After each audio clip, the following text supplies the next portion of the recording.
Je me suis réveillé au son du rire d'Emma qui résonnait dans notre maison coloniale à 2 étages, en banlieue du Connecticut. Les samedis matins étaient sacrés dans la famille Aira. Des crêpes, des dessins animés et l'énergie inépuisable de ma fille qui ne s'épuisait jamais. À 34 ans, j'avais construit une belle vie en tant qu'avocat, en droit civil, rien de glamour, principalement des litiges contractuels et des affaires immobilières, mais cela payait suffisamment pour que Mélissa puisse poursuivre sa passion pour le design d'intérieur à temps partiel et pour que nous puissions offrir à Emma tout ce que nous n'avions pas eu en grandissant. « Papa, regarde ça !» appela Emma depuis le salon, en tentant une roue qui se termina par un éclat de rire sur le tapis. 10 sur 10, dis-je en la soulevant, matériel pour une médaille d'or olympique. Mélissa a apparu dans l'encadrement de la porte, une tasse de café à la main, ses cheveux noirs encore ébouriffés par le sommeil. « Ne l'encourage pas ! Elle fera des saltos arrière depuis les meubles d'ici midi, déjà devancés. »« Ma main, » répondit Emma en souriant, « nous étions mariés depuis 7 ans, ensemble depuis 9. Mélissa était tout ce que j'avais désiré. Intelligente, belle, ancrée, ses parents, Edward et Deborah Powers, avaient été moins enthousiastes à l'idée que leur fille épouse un gamin du Bronx dont les parents faisaient des doubles journées pour payer les factures. Edward, un ancien dirigeant de banque à la retraite, avait clairement exprimé son scepticisme lors de notre première rencontre. « Les avocats, il y en a 13 à la douzaine », avait-il dit en faisant tourner son scotch. « J'espère que tu es l'un des bons, j'avais fait mes preuves. » Mais la relation restait cordiale au mieux. Pourtant, ils étaient les grands-parents d'Emma, et Mélissa adorait son père malgré son attitude froide. La semaine précédant le 6e anniversaire d'Emma, Mélissa insista pour organiser une fête au Romanos, un restaurant italien chic en centre-ville. « Mes parents veulent l'organiser », expliqua-t-elle. « Papa a déjà réservé. Tu sais comment il est ?» Je ne savais pas. Edward Bowers aimait le contrôle. Aimait exhiber sa richesse, aimait me rappeler que son argent avait amorti nos premières années difficiles quand mon cabinet peinait. Je lui avais remboursé jusqu'au dernier centime 2 ans plus tôt, mais il trouvait encore des moyens de me le faire sentir. La fête en elle-même s'était bien passée, 20 enfants hurlant, des parents discutant de banalités, Edward tenant court comme un patriarche d'une époque révolue. Il avait insisté pour emmener Emma dans le jardin du restaurant pour un moment spécial grand-père-petite-fille, pendant que le gâteau était préparé. Mélissa avait trouvé cela attendrissant. J'avais été trop occupé à gérer le chaos pour y penser davantage. C'était il y a 3 semaines. Maintenant, assis à mon bureau un mardi après-midi, en examinant un cas banal de rupture de contrat, mon téléphone vibra avec un numéro inconnu. « Darren Aira », répondis-je. « Monsieur Aira, ici Malcolm Robertson, directeur général du Romanos. » Sa voix était tendue, crispée. « Nous avons trouvé quelque chose sur nos enregistrements de sécurité de l'anniversaire de votre fille. Votre beau-père, je ne peux pas le dire au téléphone. Venez seul, s'il vous plaît. Ne prévenez pas votre femme. » Mon sang se glaça. Quel genre de chose ? « S'il vous plaît, venez le plus vite possible. » Le trajet jusqu'au Romanos dura 15 minutes, mais il me sembla durer des heures. Malcolm m'attendit à l'entrée arrière, le visage pâle, les mains tremblant légèrement, tandis qu'il me conduisait à son bureau. L'un de nos techniciens de sécurité examinait des enregistrements pour une demande d'assurance, expliqua Malcolm en ouvrant un fichier vidéo sur son ordinateur. Un incident différent, un jour différent, mais il a remarqué. Il a vu l'horodatage de votre fête et a reconnu. Il s'arrêta, incapable de continuer. « J'ai une fille. Moi aussi. Je suis désolé. Vraiment désolé ?» L'enregistrement provenait d'une caméra couvrant le jardin, partiellement obstruée par des plantes décoratives, mais assez claires. Horodatage, Kimtinosh Fertisev. Je vis Edward conduire Emma dans un coin isolé, jetant un regard autour pour s'assurer qu'ils étaient seuls. Ce qui se passa durant les 4 minutes suivantes détruisit tout. Je ne regardais pas tout, je ne pus pas. Mes mains agrippèrent le bureau si fort que je crus que le bois allait craquer. Edward Powers, membre respecté de la communauté, grand-père dévoué, avait arrêté, parvins-je à dire. Malcolm ferma immédiatement la vidéo. Je n'ai montré cela à personne d'autre. Je voulais que vous le sachiez en premier. J'ai appelé la police après l'avoir trouvé, mais je ne leur ai pas encore envoyé l'enregistrement. Je pensais que vous devriez le voir avant. Envoyez-le leur, dis-je. Ma voix sonnait étrangement. Distante. Maintenant, je marchais jusqu'au parking dans un état second, montais en voiture et appelais le 911. Mes mains tremblaient si violemment que je pouvais à peine tenir le téléphone. Je dois signaler un crime. Une agression? Il y a une preuve vidéo au restaurant Romanos, sur Maple Street. Ils l'ont? Ils vous la donneront? L'opératrice posa des questions. Je répondis mécaniquement. Oui, ma fille. Oui, j'ai vu l'enregistrement. Non, le coupable ne sait pas que nous avons cette preuve. Quand elle demanda son nom, je faillis ne pas pouvoir le prononcer. Edward Powers. 62 ans, vit au 847 Birchwood Lane. Je restais assis sur ce parking pendant 1 heure après l'appel, observant les gens entrer et sortir du restaurant, vivant leur vie normale tandis que la mienne venait d'imploser. Mon téléphone sonna. Mélissa, je laissais partir en messagerie. Comment pouvais-je lui dire? Comment formuler les mots? Le détective Christopher McDaniel appela 1 heure plus tard. Monsieur Aira, je suis de l'unité des crimes sexuels. Nous avons reçu l'enregistrement et votre rapport. J'ai besoin que vous veniez au poste. Nous avons besoin d'une déclaration complète et d'établir un plan de sécurité pour votre fille. Le poste était stérile, éclairé par des néons vifs, sentant le café brûlé et les produits de nettoyage institutionnels. McDaniel avait la fin de la quarantaine, les tempes grisonnantes et les yeux fatigués de quelqu'un qui en avait trop vu. La priorité absolue est la sécurité d'Emma, dit-il après que j'eus donné ma déclaration. A-t-elle montré des changements de comportement? Des cauchemars? Une régression? Une peur de certaines personnes ou situations? Je repensais aux 3 dernières semaines, la culpabilité m'écrasant la poitrine. Elle a été plus calme. A fait quelques cauchemars. Je pensais que c'était juste l'ajustement après l'excitation de l'anniversaire. Nous aurons besoin qu'elle parle avec un intervieweur médico-légal, quelqu'un spécialement formé pour ces situations. Vu les preuves claires, nous pouvons obtenir un mandat d'arrêt pour paix, immédiatement, mais je dois demander, a-t-il une raison de soupçonner que nous sommes sur sa piste? Non, personne ne sait sauf vous, moi et le directeur du restaurant. Bien, gardez-le comme ça. Nous exécuterons le mandat demain matin. J'ai besoin que vous agissiez normalement jusqu'alors. Pouvez-vous le faire? Normal. Le mot sonnait comme une blague malsaine. Et ma femme, elle doit savoir après l'arrestation. Je sais que c'est dur, mais nous ne pouvons pas risquer que Powers soit averti. Il pourrait fuir, détruire des preuves. L'expression de McDaniel s'adoucit. J'ai des enfants. Moi aussi, je sais ce que vous traversez. Il ne savait pas. Personne ne pouvait. Je rentrais chez moi. En franchissant la porte, je trouvais Mélissa en train de préparer le dîner tandis qu'Emma coloriait à la table de la cuisine. Voilà mon homme, sourit Mélissa. Journée difficile, longue, parvins-je à dire en l'embrassant sur le front. Le mensonge avait un goût de poison. Je m'agenouillai près d'Emma. Salut, ma chérie. Comment était l'école? Bien, on a appris sur les papillons. Tu sais qu'ils goûtent avec leurs pieds? Je ne savais pas ça. Je la serrai dans mes bras, inhalant le parfum de fraise de son shampoing, luttant contre la rage et l'angoisse qui menaçaient de me briser. Ce soir-là, après qu'Emma fut endormie, Mélissa se blottit contre moi sur le canapé. « Ça va? Tu es silencieux? Juste du stress au travail? Un gros dossier?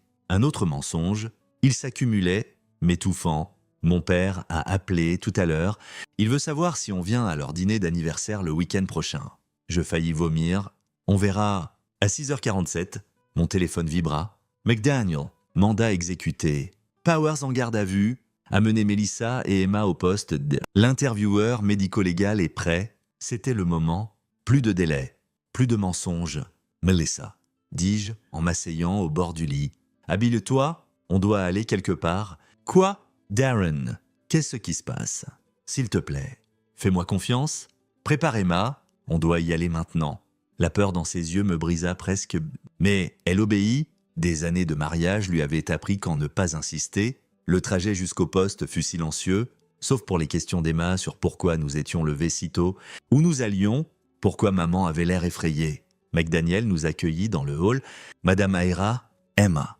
Merci d'être venue. Emma, j'ai quelqu'un qui veut te rencontrer. Elle s'appelle Nora et elle a une super salle de jeu où vous pourrez discuter et jouer. Ça te va? Emma me regarda avec incertitude. Je hochai la tête, la gorge serrée. C'est ok, princesse. Maman et moi serons juste ici. Nora Payne. L'intervieweur médico-légal était douce et chaleureuse en emmenant Emma. Mélissa se tourna vers moi, les yeux fous. Darren, qu'est-ce qui se passe? Bon sang, McDaniel nous fit signe d'entrer dans une pièce privée. Madame Aira, asseyez-vous s'il vous plaît. Non, dites-le-moi tout de suite. Votre père a été arrêté ce matin pour agression. Les mots de McDaniel étaient cliniques, pratiqués contre Emma. À sa fête d'anniversaire il y a 3 semaines, il y a une preuve vidéo. Le teint de Mélissa vira au blanc, elle me regarda, cherchant le mensonge, l'erreur, n'importe quoi sauf la confirmation. Ce qu'elle vit dans mon expression fit fléchir ses genoux, je la rattrapai alors qu'elle s'effondrait, la guidai vers une chaise. « Non !» murmura-t-elle. « Non, c'est impossible.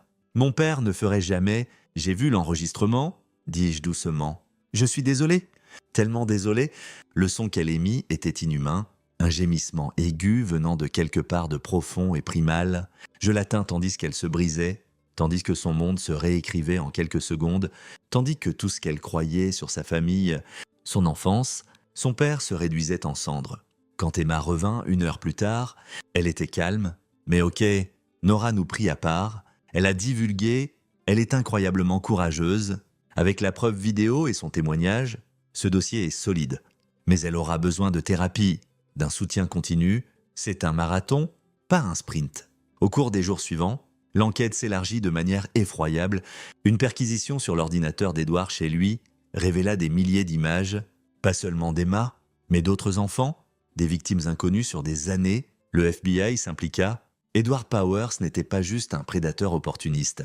Il était un collectionneur, un traître, potentiellement membre d'un réseau plus large.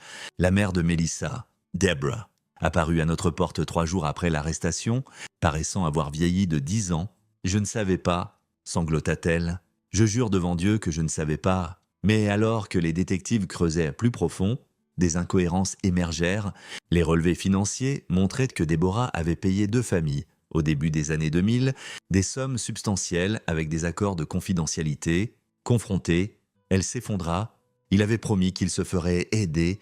Il jurait que ça ne se reproduirait plus. Je pensais que si je protégeais la famille, si on gardait ça secret. Mélissa regarda sa mère avec une expression de pure trahison. « Tu savais ? Tu savais ? Et tu l'as laissé s'approcher d'Emma ? Je pensais qu'il avait changé. Je pensais… » « Sors de ma maison, » dit Mélissa, sa voix mortellement calme. « Sors et ne reviens jamais. » Je n'avais jamais été plus fier d'elle, mais la fierté et l'horreur ne pouvaient coexister longtemps.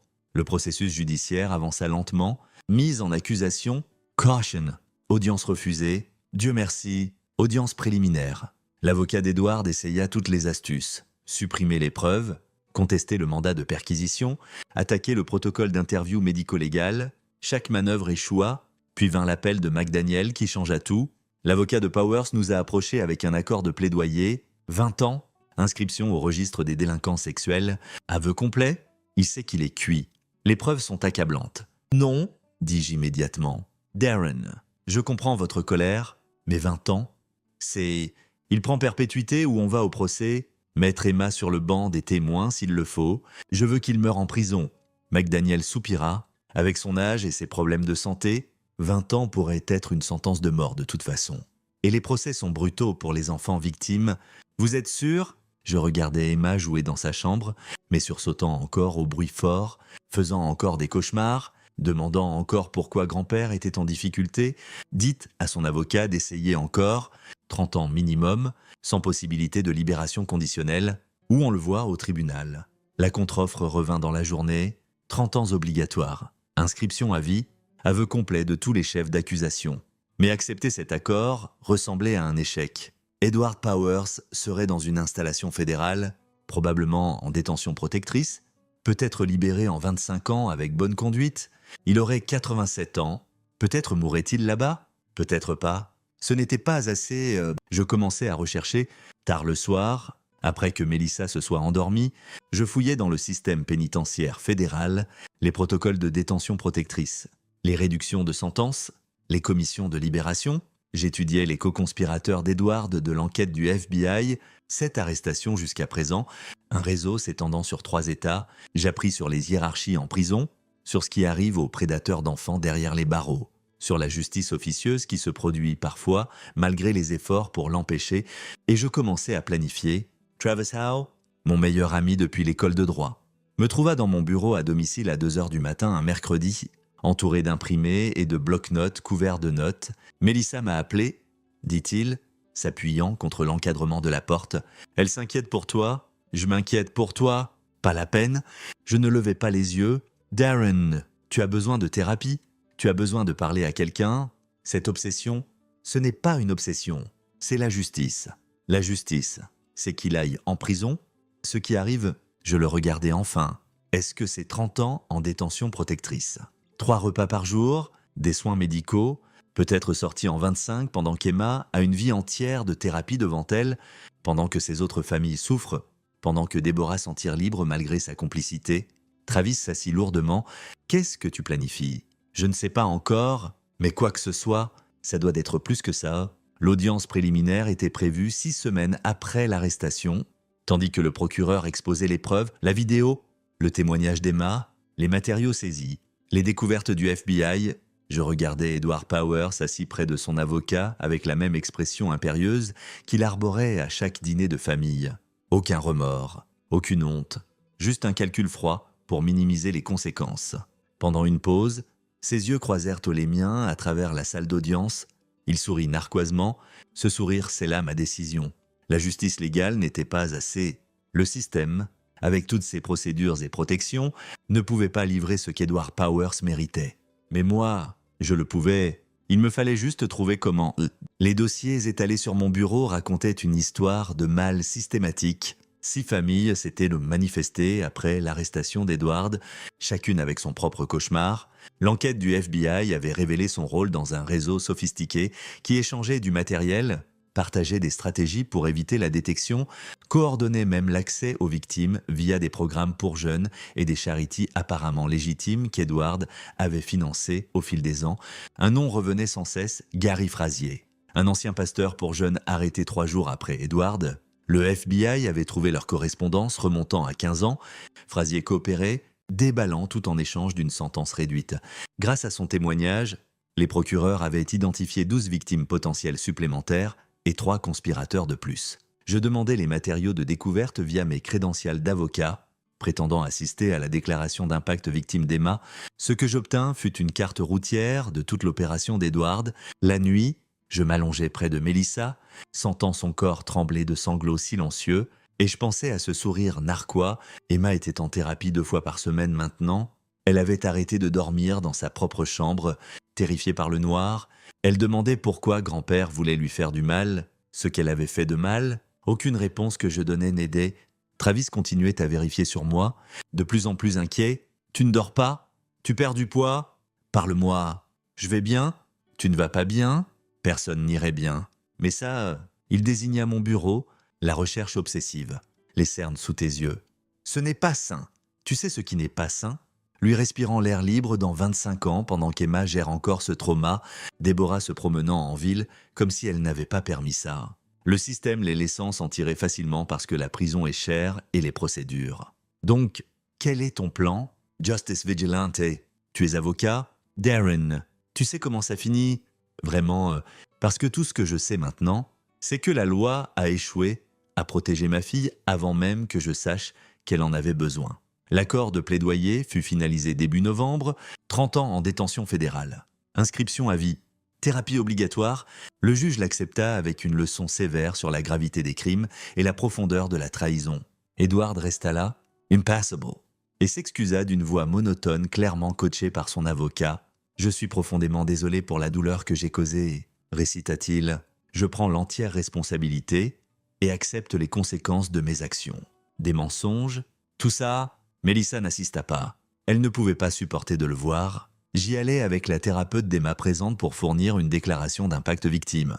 Debout à ce podium, regardant Edward Powers dans sa combinaison orange, je voulus sauter par-dessus la barrière et l'étrangler de mes mains nues. Au lieu de cela, je lus la déclaration que Melissa et moi avions préparée, décrivant les cauchemars d'Emma, sa peur, son innocence volée. Edward fixa le mur derrière moi tout du long. Après la sentence, tandis que les marshals préparaient son transfert à FCI Cumberland dans le Maryland. J'approchai son avocat. « Quelle installation ?» demandai-je comme en conversation décontractée. « Cumberland.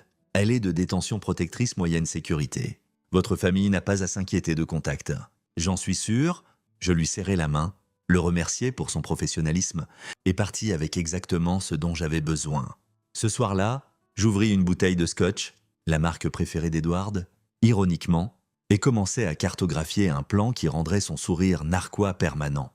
Travis apparut à ma porte près de minuit. « Laisse-moi entrer, il est tard. » « Laisse-moi entrer. » Je m'écartai Il jeta un œil à mon bureau, plan d'installation, pattern de shift de garde, démographique des détenus, point d'accès commissariat, et son visage pâlit.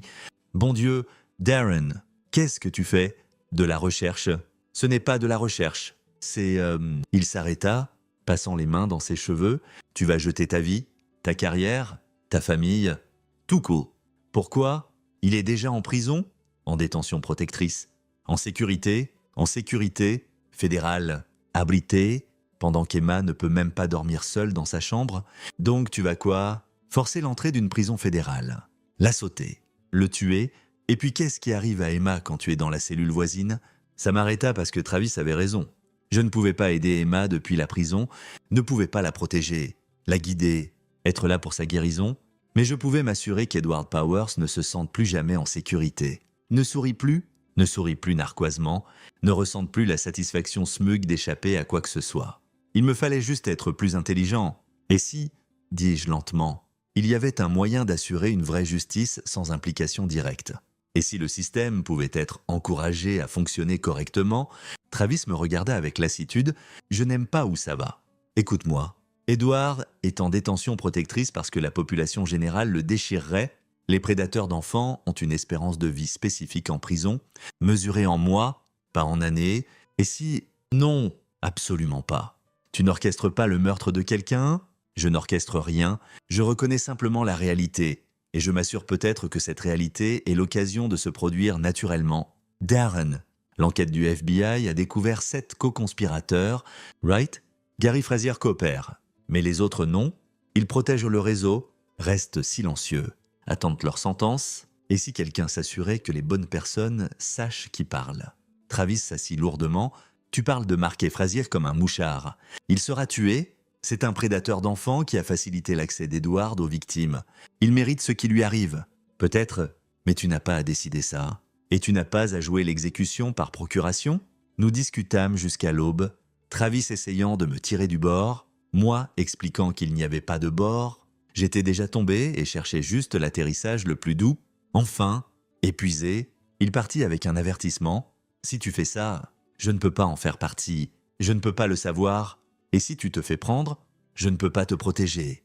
Je sais, vraiment, parce que l'homme que je connaissais, mon meilleur ami, ne considérerait même pas ça. Cet homme est mort le jour où il a regardé 4 minutes d'enregistrement de sécurité. C'est ce qui reste. Seul à nouveau, je raffinais mon approche. Pas d'action directe, pas de connexion traçable. Juste de l'information coulant vers des gens qui agiraient de leur propre initiative. Le système pénitentiaire fédéral a son propre écosystème. Ses propres structures de pouvoir, sa propre logique brutale, les prédateurs d'enfants sont universellement méprisés, les mouchards sont éliminés sans hésitation. Edward Powers était déjà vulnérable sur un compte, ajouter le second le rendrait indéfendable, mais j'avais besoin d'un levier sur quelqu'un à l'intérieur. Un garde, un détenu, quelqu'un positionné pour répandre la bonne rumeur au bon moment. La réponse vint d'une source inattendue, Déborah. Elle avait été ostracisée après que sa complicité eût été révélée, abandonnée par son cercle social, évitée par la famille élargie. Mélissa avait obtenu une ordonnance d'éloignement la tenant éloignée d'Emma. Ses actifs étaient gelés en attendant un litige civil des familles blessées par Edward. Elle m'appela 2 mois après la sentence. « J'ai besoin d'aide ?» dit-elle d'une voix creuse. Les avocats disant que je pourrais tout perdre. La maison, les économies, tout. Bien, s'il te plaît. Je sais que ce que j'ai fait est impardonnable, mais je ne connaissais pas l'étendue. Tu en connaissais assez? Tu as payé des familles. Tu l'as protégé? J'essayais de protéger ma famille. Tu as sacrifié les enfants des autres pour protéger ta réputation? Tu as permis aux monstres? Maintenant, tu vis avec les conséquences? Elle resta silencieuse un long moment. Y a-t-il un moyen de réparer ça? Un moyen d'aider Emma? De montrer que je suis désolé? Une idée se cristallisa. Peut-être. Mais ça requérait que tu fasses exactement ce que je dis sans questionner. N'importe quoi. Je te rappelle, je passais 3 jours à considérer l'éthique, les risques, les implications. Puis je l'appelais avec des instructions. Tu vas visiter Edouard? Il ne me verra pas. Il me blâme de ne pas l'avoir averti pour l'enregistrement. Fais-le te voir. Dis-lui que tu as des infos sur la coopération des témoins, sur des gens qui parlent au procureur. Dis-lui que tu peux aider s'il prend tes appels. Quelles infos? Peu importe. Une fois que tu es sur sa liste de visiteurs approuvés, tu seras son conduit. Je te donnerai des détails sur l'enquête du FBI, sur qui coopère, sur quelles preuves ils ont, des infos réelles mélangées à des mensonges stratégiques, et tu les transmettras. Pourquoi? Qu'est-ce que ça accomplit? Ça accomplit la justice, la vraie justice. Celle qui ne vient pas avec des appels et des commissions de libération. Elle comprit, puis je l'entendis retenir son souffle. Tu veux que j'aide à le faire tuer? Je veux que tu aides à assurer les conséquences naturelles de ses actions. Ce qui arrive après est hors de mon contrôle. J'irai en prison aussi? Probablement pas. Tu es une victime de sa manipulation. Souviens-toi, abus psychologique, contrôle coercitif. Ton avocat peut arguer cet angle, mais même si tu fais du temps, ce sera rien comparé à ce que tu mérites. Un autre long silence. Quand est-ce que je commence? Nous passâmes des semaines à chorégraphier ça. Déborah visita Edward hebdomadairement, construisant la confiance, s'établissant comme son seul lien avec le monde extérieur. Elle apportait des nouvelles sur les appels légaux, sur les familles le poursuivant, sur les procureurs construisant des dossiers supplémentaires, et puis, prudemment, elle mentionna la coopération de Gary Frazier. Le procureur a dit à leur avocat que le témoignage de Frazier a été inestimable, dit-elle lors d'une visite que j'avais scriptée. Apparemment, il fournit des détails sur le réseau, sur comment tout opérait. Il l'utilise pour bâtir des dossiers contre les autres. Je regardais la réaction d'Edward à travers la description ultérieure de Déborah de la caméra de la salle de visite de l'installation. Son visage avait blanchi. Combien il leur dit? Tout. Apparemment, noms, dates, méthodes. Il essaie de réduire sa sentence, se lâche de mots censurés. Parfait.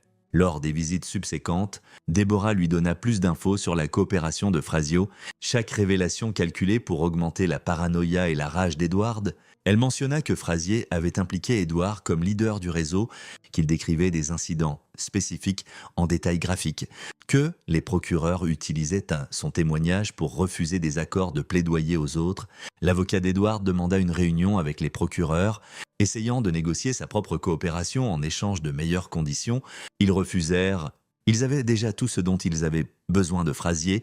Ce rejet s'élassa. Dans l'unité de détention protectrice à FCI Cumberland, Edward Powers commença à répandre le mot que Gary Frazier coopérait avec les procureurs. Fournissant un témoignage contre d'autres membres du réseau, il avait de la documentation, des lettres de Déborah décrivant les déclarations du procureur, des détails qui ne pouvaient ne venir que de quelqu'un avec une connaissance interne. Frazier était dans une installation différente, FCI Butner en Caroline du Nord, mais le réseau s'étendait à travers les institutions. Les détenus communiquaient via des téléphones de contrebande, via des messages passés par des prisonniers libérés, via des lettres codées. En 3 semaines, tout le monde dans le réseau savait que Gary Frazier parlait. En 4 semaines, quelqu'un en population générale à FCI Butner apprit que Frazier était un témoin coopérant dans une affaire de prédateur d'enfants. En 5 semaines, Frazier était à l'infirmerie avec 3 côtes cassées et une rate rompue après un accident dans la buanderie. Il survécut à peine et fut transféré en ségrégation administrative, 23 heures par jour en cellule. Pas de contact avec d'autres détenus, vivant dans une peur constante. La nouvelle atteignit Edward via les mêmes canaux réseau. Je regardais Déborah la relayer lors d'une visite, vis son expression passer à la satisfaction. « Il reçoit ce qu'il mérite », dit Edward. « Toi aussi », répondit Déborah doucement. Je lui avais dit de planter cette graine pour commencer son effondrement. Qu'est-ce que ça veut dire? Ça veut dire que les gens savent, pour nos conversations, les gens savent que tu as fourni des infos sur la coopération, les gens savent que tu as une connaissance détaillée sur qui parle et ce qu'ils disent. Je vis la suffisance d'Edward s'évaporer. T'as dit, j'ai dit que je t'apporterais des infos. Je l'ai fait, je n'ai jamais dit d'où ça venait ou qui d'autre pourrait écouter. Elle se leva pour partir. Attends, Deborah, attends. Mais elle était partie, et Edward Powers fut laissé à contempler une terrible possibilité. S'il avait marqué Frazier comme mouchard, qui pourrait le marquer de la même façon? La paranoïa s'installa vite. Edward demanda des transferts, déposa des plaintes sur sa sécurité, exigea de meilleures mesures de détention protectrice. L'installation répondit avec des protocoles standards, supervision renforcée, contact limité, surveillance. Pas assez pour arrêter ce qui vint ensuite, parce que j'avais planifié un dernier mouvement, une dernière pièce du puzzle qui transformerait la sentence de 30 ans d'Edward en quelque chose de bien pire. Et tout dépendait de quelqu'un que je n'avais jamais rencontré, Ernesto Caseas. Ernesto Caseas purgeait 25 ans à FCI Cumberland pour vol à main armée et conspiration pour distribuer des narcotiques. Son dossier lisait comme un catalogue de violence, 3 assauts sur des détenus. 2 sur des gardes, d'innombrables infractions disciplinaires. Il avait été en et hors de l'isolement pour la plupart de sa sentence. Il avait aussi une fille, de l'âge d'Emma. Coïncidence. Une fille qu'il n'avait jamais rencontrée parce que sa petite amie l'avait quitté pendant qu'il attendait son procès, emmenant leur enfant quelque part où il ne pouvait pas les trouver. J'appris ça des matériaux de découverte dans une affaire non liée où Casez avait été appelé comme témoin à un coup de couteau en prison. Sa déclaration d'impact victime de sa propre sentence mentionnait la fille. Le regret, la vie qu'il avait jetée, et j'appris qu'il était assigné à l'unité de détention protectrice à Cumberland, travaillant en cuisine avec une autorisation de sécurité spéciale. Je rédigeais une lettre, manuscrite sur du papier ordinaire, sans adresse de retour. Monsieur Cassias, je vous écris pour vous parler d'un homme dans votre unité, Edward Powers. Unité 4B, Teluledi-Saterw. Il purge 30 ans pour agression contre sa petite fille de 6 ans. Ce n'est pas contesté. Il y a une preuve vidéo, aveu complet de culpabilité, mais voici ce que vous ne savez pas. Il faisait partie d'un réseau, facilitait l'accès aux enfants via des programmes de charité, échanger du matériel, corrompait d'autres adultes. Le FBI a identifié 12 victimes, mais le nombre réel est probablement beaucoup plus élevé. Il ne montre aucun remords, sourit narquoisement de ses crimes, croit que 30 ans est un inconvénient mineur. Je vous dis ça parce que vous avez une fille, parce que vous comprenez ce que ça signifie d'échouer. Un enfant, parce que vous pourriez vouloir vous assurer que quelqu'un qui a délibérément détruit des vies d'enfants ne purge pas sa sentence dans un confort relatif. Ce que vous faites avec cette information est votre choix. Mais vous méritez de savoir qui mange les repas que vous préparez. Un père, je l'envoyais anonymement d'une boîte aux lettres publique à New York pendant un voyage d'affaires, utilisant des gants pour éviter les empreintes. 3 semaines plus tard, pendant un chiffre de cuisine routine, Ernesto Caseas renversa accidentellement une casserole d'eau bouillante sur les jambes et l'aine d'Edward Powers, brûlures au 3e degré. Chirurgie d'urgence. Défiguration permanente. Caseas reçut 18 mois en isolement et des charges supplémentaires. Il dit aux enquêteurs que c'était un accident, que la casserole avait glissé, personne ne le crut. Mais sans preuve d'intention, ils ne purent pas faire tenir un dossier plus fort. Edward survécut, mais fut en fauteuil roulant pendant des mois, en douleur constante, marqué maintenant non seulement comme prédateur d'enfants, mais comme quelqu'un dont la présence provoquait la violence, même en détention protectrice. L'installation le transféra en ségrégation administrative pour sa propre sécurité. 23 heures par jour en cellule. 1 heure de récréation dans une cage. Pas de contact avec d'autres détenus, pas de programme, pas de privilège commissariat, pas de dignité. Exactement ce que Gary Frassier vivait, exactement ce qu'Edward avait facilité avec sa campagne d'information, symétrie parfaite. Quand Déborah me parla de l'attaque lors d'un de nos appels téléphoniques, soigneusement surveillés, je ne ressentis rien. Pas de satisfaction, pas de culpabilité, pas de vindication, juste une certitude froide que j'avais fait ce qui devait être fait. « C'est fini ?» demanda-t-elle. « Non, ce n'est jamais fini, mais c'est assez. Qu'est-ce qui m'arrive maintenant ? Tu continues à le visiter ? Tu continues à lui rappeler que ses victimes vivent leur vie pendant qu'il est enfermé dans une boîte. Tu continues à t'assurer qu'il comprend exactement ce qu'il a perdu. Et puis, tu vis avec ce que tu as permis chaque jour pour le reste de ta vie. » Je raccrochai avant qu'elle puisse répondre. Travis le découvrit, bien sûr. Il était trop bon avocat et me connaissait trop bien pour ne pas assembler les pièces et déposer. « La lettre à Caseas, dit-il, debout dans mon bureau sans invitation. L'info à Déborah. Tout ça, c'était toi ? Je ne niais pas. Oui ? Bon Dieu, Darren, tu comprends ce que tu as fait ? Si quelqu'un remonte ça, ils ne le feront pas. Il n'y a pas de preuves, pas de connexion, rien qui me lie à quoi que ce soit. Déborah visitait son mari ? Normal. Casas a attaqué un prédateur d'enfants, ça arrive constamment. Frazier s'est fait marquer comme mouchard. Risque professionnel. Tu as orchestré un assaut, potentiellement un meurtre, si Frazier était mort. J'ai fourni de l'information. Ce que les gens en ont fait était leur choix. Ce n'est pas une défense et tu le sais. Je n'ai pas besoin d'une défense parce que je ne serai pas accusé. Il n'y a pas de dossier. Travis me fixa comme s'il voyait un étranger. Qu'est-ce qui t'est arrivé ? Le gars que je connaissais à l'école de droit Ce gars n'avait pas une fille qui demande pourquoi grand-père voulait lui faire du mal. N'a pas regardé sa femme pleurer jusqu'au sommeil, chaque nuit. N'a pas vu d'enregistrement de sécurité de... Je m'arrêtais, forçant le contrôle. Ce gars était naïf. Pensait que le système fonctionnait. Maintenant, je sais mieux, le système a fonctionné, Edward est en prison, en détention protectrice, en sécurité jusqu'à ce que je m'assure qu'il ne l'était pas. Et tu es OK avec ça? Avec ce que tu es devenu? Je considérais la question honnêtement. Je ne sais pas. Demande-moi dans 10 ans quand Emma dort à nouveau toute la nuit, quand elle fait confiance aux gens à nouveau, quand elle ne sursaute pas devant des hommes aux cheveux gris, elle pourrait ne jamais y arriver. Le trauma ne fonctionne pas sur un horaire, alors je suppose que je ne saurais jamais. Travis partit sans un mot de plus. Nous ne parlâmes pas pendant 3 mois après ça, mais je ne le regrettais pas. Ne pouvais pas le regretter parce que 6 mois après l'attaque, je reçus une lettre de FCI Cumberland d'Ernesto Casease. Monsieur, je sais que c'est vous qui avez envoyé la lettre. Je ne sais pas comment vous m'avez trouvé ou pourquoi vous m'avez choisi spécifiquement. Mais je ne suis pas stupide.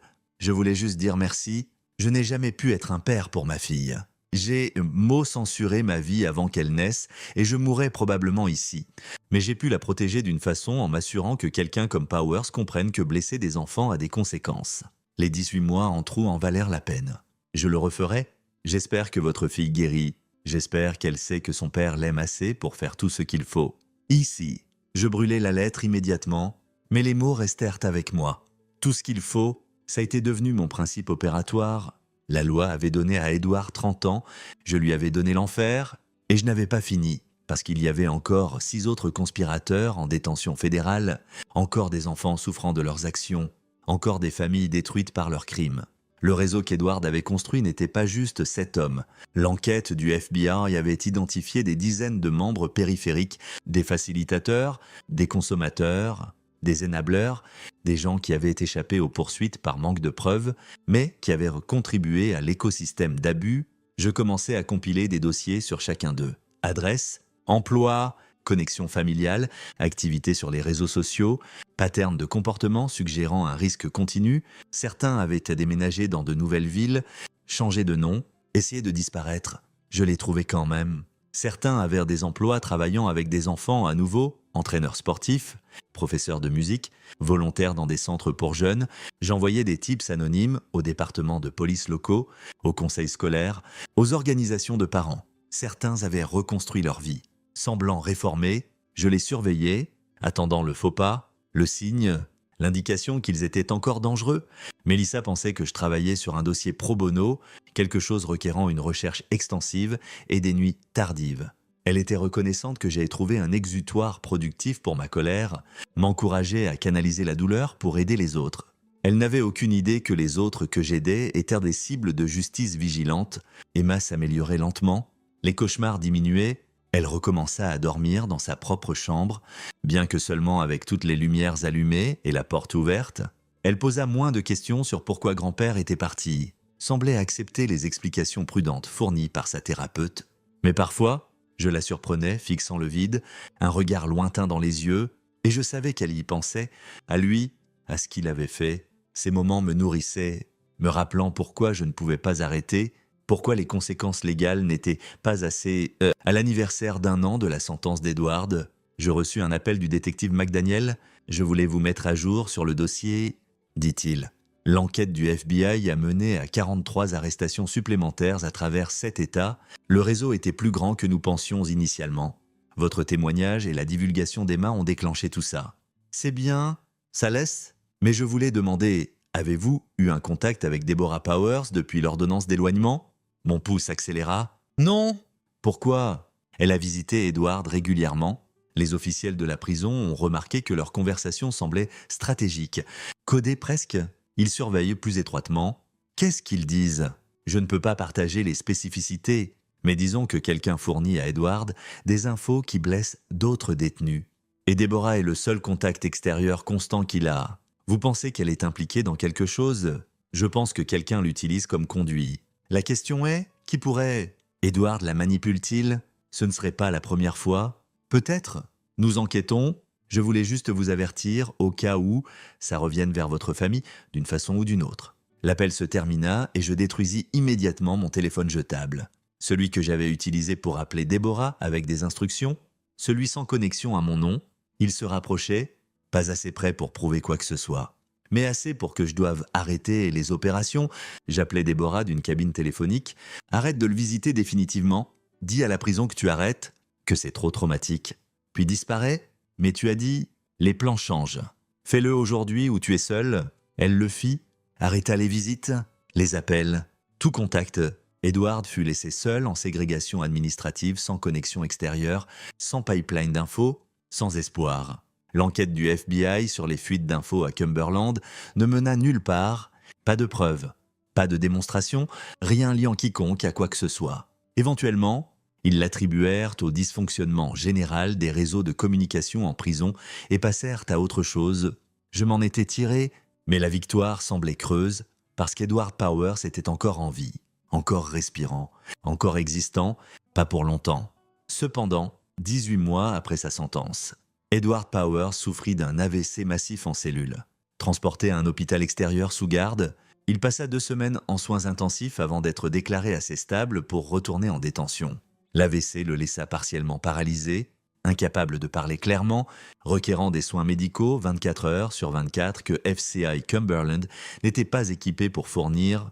Il fut transféré à l'installation médicale de FCI Butner, la même prison où Gary Frazier était en ségrégation administrative. L'ironie était belle. À Butner, la condition d'Edward se détériora. De multiples AVC suivirent le premier, chacun stripping plus de sa fonction cognitive. Il développa des infections, des escarres, des complications d'immobilité. Le personnel médical de la prison fit son travail, fournit des soins, géra la douleur, le garda en vie, mais à peine je reçus des mises à jour via Deborah, qui restait sur la liste de contacts approuvés d'Edward, malgré l'absence de visite. La prison l'appelait avec des mises à jour médicales, et elle me les relayait. Ils disent qu'il n'est plus réactif, rapporta-t-elle après le 3e AVC, syndrome d'enfermement. Peut-être conscient mais incapable de bouger ou communiquer. Combien de temps peut-il survivre comme ça? Ça pourrait être des années, ça pourrait être des semaines. Ils ne savent pas. Des années? Edward Powers pourrait passer des années enfermé dans son propre corps, conscient, mais incapable de parler, bouger ou contrôler quoi que ce soit de son existence. L'univers était un meilleur architecte de justice que je ne l'avais jamais été. Il mourut 14 mois plus tard de pneumonie, 71 ans, 3 ans dans une sentence de 30 ans, ayant connu plus de souffrance en ces 3 ans que la plupart des gens n'en endurent en une vie. Deborah appela pour me dire « C'est fini? Il est parti? Bien? Veux-tu que j'organise les funérailles ?» Je pensais peut-être pour la clôture. Pas de funérailles, pas de mémorial. Incinérez-le et dispersez les cendres quelque part sans signification. Il ne mérite pas d'être rappelé, et son patrimoine. C'est encore, ça va aux victimes. Tout. Mettez en place un trust pour des services de counseling et de soutien. Assurez-vous qu'Emma ait sa part. Je m'en occupe, Deborah. Oui? Ça ne t'absout pas? Tu le sais? Je sais. Je raccrochais et m'assis dans mon bureau, fixant les dossiers que j'avais accumulés sur 3 ans, preuve d'un réseau démantelé, prédateurs identifiés, justice servie via des canaux officiels et officieux. Mélissa me trouva là 1 heure plus tard. « Ça va ?» Deborah a appelé. Elle a dit qu'Edward était mort. Je sais. Elle s'assit près de moi, prenant ma main. « Comment te sens-tu » Je ne sais pas. Vide et peut-être comme si je devrais ressentir quelque chose. Du soulagement, de la satisfaction, n'importe quoi. Mais il n'y a juste rien. C'est normal. Il ne peut plus blesser personne maintenant. C'est ce qui compte. Si seulement elle savait combien d'efforts avaient été déployés pour assurer exactement ce résultat. Emma apprit la nouvelle mieux que prévu. Elle avait largement arrêté de penser à Edward, dit sa thérapeute, avait intégré le trauma dans son récit sans le laisser la définir. « Grand-père est encore en time-out », demanda-t-elle quand nous le lui dîmes. « Non. Ma chérie, il est parti, il ne peut plus blesser personne. Bien, on peut avoir de la glace ?» La résilience des enfants ne cessait jamais de m'étonner. Ce soir-là, je brûlais tous mes dossiers, chaque pièce de recherche, chaque adresse, chaque communication surveillée, 3 ans de documentation obsessive réduits en cendres dans notre cheminée pendant que Mélissa dormait. Travis vint le lendemain matin. Nous avions recommencé à nous parler timidement, avec un accord tacite de ne jamais discuter de ce que j'avais fait. « Entendu pour Edward ?» dit-il. « Ça va, tout le monde me demande ça parce que tout le monde s'inquiète pour toi. Toute cette affaire t'a changé. Nous le voyons tous. Comment tu es plus dur, plus froid, moins enclin à donner aux gens le bénéfice du doute. Peut-être que ce n'est pas une mauvaise chose. Peut-être que la version de moi qui faisait confiance aux gens trop facilement devait mourir. Et la version qui croyait en la loi, en faire les choses de la bonne façon, cette version a échoué à ma fille. Cette version l'a protégée. » Travis secoua la tête tristement. « Tu crois vraiment ça ? que ce que tu as fait était de la protection. Je sais que c'était... Le système a donné à Edward 30 ans en détention protectrice. Je me suis assuré qu'il purge 3 ans en enfer. Lequel a protégé plus d'enfants? Tu ne sais pas ça? Tu ne sais pas si tes actions ont empêché quoi que ce soit ou juste satisfait ton besoin de vengeance. Ne le sais-je pas? Frazier a parlé parce qu'il était terrifié. Son témoignage a mené à 43 arrestations. La paranoïa d'Edward l'a rendu négligent, a rendu l'enquête du FBI plus facile. L'attaque de Caseas a envoyé un message à chaque prédateur en détention fédérale qu'ils ne sont pas en sécurité. Donc ouais, Travis, je suis sacrément sûr d'avoir protégé des enfants. Il me fixa un long moment. Tu as rationalisé chaque chose illégale, immorale que tu as faite en une croisade noble. C'est dangereux? Darren, c'est comme ça que les bonnes personnes deviennent des monstres. Alors, je suppose qu'on découvrira lequel je suis. Il partit et je ne le revis jamais. Il fut transféré dans un cabinet à Boston 3 mois plus tard, envoya un email bref me souhaitant bonne chance. Espérant que je trouve la paix, je ne répondis pas, la paix n'était plus ce que je cherchais. 5 ans après la mort d'Edward, je me tenais dans la chambre d'Emma, la regardant dormir paisiblement. Pas de cauchemar, pas de peur, juste le repos normal d'une enfant de 11 ans qui avait survécu à quelque chose de terrible et en était sortie plus forte. Elle ne se rappelait plus grand-chose de lui. Sa thérapeute disait que c'était normal, que le cerveau se protège en supprimant les souvenirs traumatiques. Ce qu'elle se rappelait était abstrait, déconnecté des émotions. Quelque chose de mauvais est arrivé quand j'étais petite, disait-elle si on lui demandait « Mais je vais bien maintenant ». Et elle l'était, élève d'honneur, capitaine de l'équipe de football, entourée d'amis qui n'avaient aucune idée de ce qu'elle avait enduré. Mélissa avait fait un travail incroyable pour la protéger de la publicité, des procédures judiciaires, du poids de la connaissance qui pourrait écraser un enfant. Nous avions survécu, reconstruite, avancé, mais je portais tout ça, chaque décision, chaque manipulation, chaque conséquence de mes actions. Gary Frazier se suicida en ségrégation administrative 2 ans après la mort d'Edward. Se pendit avec un drap, sa mort fit à peine les nouvelles. Ernesto Caseas fut libéré après 22 ans, sa sentence réduite pour bonne conduite malgré l'assaut. Il déménagea au Montana, obtint un job en construction, resta clean. Je le surveillais pendant 6 mois avant de décider qu'il n'était pas une menace. Deborah développa un Alzheimer précoce à 62 ans, passa ses dernières années dans un établissement de soins pour la mémoire, parfois lucide, assez pour demander sur Emma, la plupart du temps perdue dans la confusion, elle mourut sans revoir sa petite fille. Les autres membres du réseau purgèrent leurs sentences dans diverses installations. Certains moururent en détention, de causes naturelles pour la plupart, bien que 2 aient été tués par d'autres détenus. Certains furent libérés et récidivèrent, attrapés en quelques mois. Certains disparurent dans des bases de données de délinquants sexuels enregistrés, vivant sous surveillance constante. Je gardais un œil sur tous. Surveillance passive maintenant, juste vérifier les bases de données périodiquement, m'assurant qu'aucun n'avait glissé entre les mailles. Mon cabinet prospéra. Je développais une réputation d'avocat féroce qui ne reculait jamais, ne réglait jamais à bas prix, ne laissait jamais les opposants sentir la faiblesse. Les clients adoraient et les conseils opposés craignaient. Seul je savais d'où venait cette impitoyabilité. Mélissa et moi allions bien, mieux que bien. En fait, survivre au trauma ensemble détruisait les couples ou les forgeait plus forts. Nous étions devenus les derniers. Elle ne saurait jamais l'étendue complète de ce que j'avais fait, mais elle savait que je ferais n'importe quoi pour protéger notre famille. Cette connaissance était assez. Au 6e anniversaire de la fête d'anniversaire d'Emma, celle qui avait tout changé, nous organisâmes une petite célébration à la maison, juste famille et amis. Pas de grand lieu, pas d'étrangers. Emma souffla ses bougies et fit un vœu. « J'ai souhaité un chiot », annonça-t-elle en souriant. « Vraiment ?» demandai-je. « C'est drôle parce qu'il y a peut-être quelque chose dans le garage pour toi. » Son cri de joie, en courant, trouver le chiot Golden Retriever que nous avions adopté, valait tout. Chaque nuit sans sommeil, chaque compromis moral, chaque ligne que j'avais franchie. Plus tard ce soir-là, après qu'Emma se soit endormie avec le chiot blotti près de son lit et Mélissa sous la douche. Je sortis sur la terrasse arrière et regardai les étoiles. Quelque part dans le grand comptage de l'univers, j'étais probablement damné, était devenu exactement ce que Travis craignait. Un bonhomme qui avait franchi dans l'obscurité et ne pouvait pas retrouver son chemin. Mais Emma était en sécurité, dormant paisiblement, rêvant de chiots et de matchs de football et de toutes les choses normales dont les enfants de 11 ans devraient rêver. Et Edward Powers était mort. Ayant souffert plus que n'importe quel tribunal n'aurait pu ordonner, plus que n'importe quelle punition légale n'aurait pu accomplir, le système lui avait donné 30 ans, je lui avais donné la justice. Peut-être que ça faisait de moi un monstre, peut-être que ça faisait de moi un père, probablement les deux, je pouvais vivre avec ça. Derrière moi, la porte moustiquaire s'ouvrit, Mélissa me rejoignit sur la terrasse, glissant ses bras autour de ma taille. « Un sou pour tes pensées ?» demanda-t-elle, juste en pensant à quel point nous sommes chanceux, à quel point Emma a progressé. Elle l'a, n'est-ce pas? J'avais si peur qu'elle ne se remette jamais, qu'il ait brisé quelque chose en elle qui ne pouvait pas être réparé. Elle est plus forte que nous ne le savions, plus forte qu'il n'aurait pu imaginer, grâce à toi, parce que tu l'as protégée quand ça comptait. Si seulement elle savait, nous l'avons tous les deux fait, dis-je. Nous sommes une équipe, elle m'embrassa sur la joue, toujours.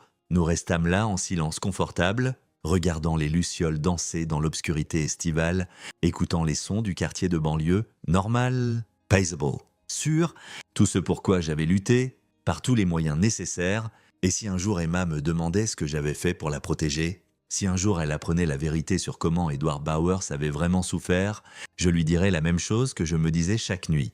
Parfois, la loi n'est pas assez... Parfois, un père doit devenir quelque chose de plus sombre pour garder l'obscurité loin de sa fille. Parfois, la justice porte un visage civilisé et suit des procédures appropriées, et parfois, elle requiert du sang et de la souffrance, et le genre de vengeance qui ne peut pas être écrit dans des mémoires légaux. J'avais choisi ce dernier chemin, l'avais parcouru sans hésitation, sans regret. Et je le parcourais à nouveau si je le devais parce que Emma dormait paisiblement dans sa chambre avec un chiot à ses pieds, rêvant de rêves innocents dans un monde que j'avais rendu plus sûr en me rendant dangereux. C'était la seule mesure qui comptait. Mélissa rentra à l'intérieur, m'appelant au lit, je la suivis, jetant un dernier regard aux étoiles, quelque part là-haut. Peut-être qu'Edward Powers vivait n'importe quel au-delà attendant les hommes comme lui. Peut-être y avait-il une justice au-delà de ce que j'avais orchestré. Peut-être pas. De toute façon, ça n'importait pas parce qu'il avait payé dans cette vie, payé de façon qui satisfaisait quelque chose de profond et primal en moi, payé assez pour que je puisse dormir la nuit sachant que le monstre de ma fille était parti. Je fermais la porte derrière moi, la verrouillais, force de l'habitude maintenant. Toujours vérifier les verrous, toujours assurer des barrières entre ma famille et le monde, et montais à l'étage où Mélissa m'attendait. Demain, Emma se réveillerait excitée par son chiot, nous l'emmènerions au parc, lui apprendrions des tours, regarderions notre fille rire et jouer sans peur. Et je serais là, présent et engagé, le père aimant qui ferait absolument n'importe quoi pour protéger son enfant, même devenir un monstre moi-même. Surtout ça, parce que, en fin de compte, c'est ce que l'amour requérait, pas la version jolie, aseptisée dont les gens parlent dans les vœux de mariage et les cartes de vœux. Le vrai amour, celui qui trace des lignes dans le sable et défie l'univers de les franchir. Celui qui dit « Tu blesses les miens, je te blesse en retour. Pire, toujours pire. » Edward Powers avait appris cette leçon trop tard, et quiconque menacerait ma famille l'apprendrait aussi. C'était ma promesse à Emma, dormant paisiblement en haut, c'était ma promesse à moi-même. Et c'était une promesse que je tiendrais, peu importe ce que ça me coûterait, parce que j'étais son père. Et ça signifiait tout. C'est ici que notre histoire se termine. Partagez vos pensées dans la section des commentaires. Merci pour votre temps. Si vous avez aimé cette histoire, abonnez-vous à cette chaîne, cliquez sur la vidéo que vous voyez à l'écran et je vous verrai